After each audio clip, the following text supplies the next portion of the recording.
अरे माई तो से पूछूं रे लहुरी ना नदिया, अरे लहुरी ना नदिया।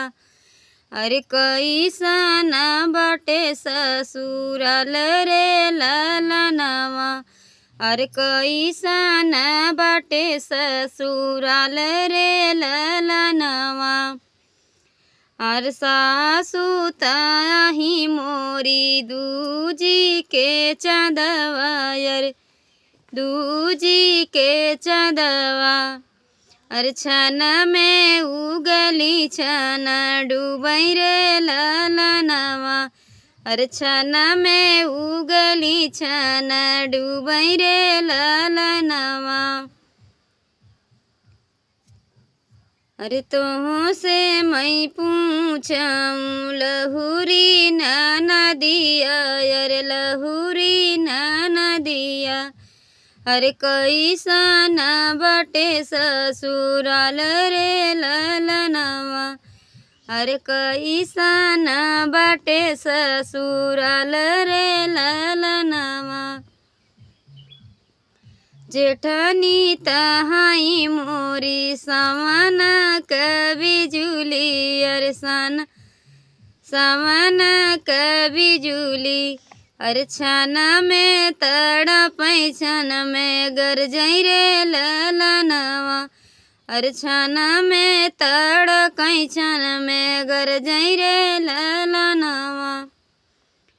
अरे तो से मैं पूछूं लहुरी ना नदिया, अरे लहुरी ना नदिया।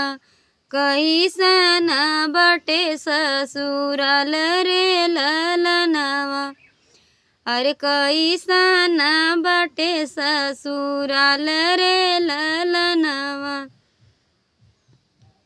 नदी बाटी मोरी बिछिया के अरवा, अरे बिछिया के अरवा।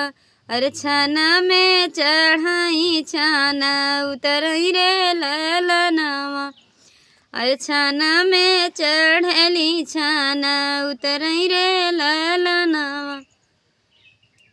अरे तो से मैं पूछूं लहुरी ना नदिया, अरे लहुरी ना नदिया। कैसना बाटे ससुराल रे ललनवा, अरे कैसना बाटे ससुराल रे ललनवा। तो बहुत ही प्यारा गीत, विवाह गीत आप लोग जरूर सुनिए और सुमन निषाद जी को ढेर सारा प्यार दुलार और कमेंट के साथ दीजिएगा। कैसा लगा हमारा गीत, आप लोग हमारा सपोर्ट कीजिएगा प्लीज़, और हमारे आईडी को फॉलो कीजिएगा। अच्छा लगे तो शेयर कमेंट लाइक ज़रूर कीजिएगा। हमारे यूट्यूब पर भी आप लोग ज़रूर से ज़रूर देखें।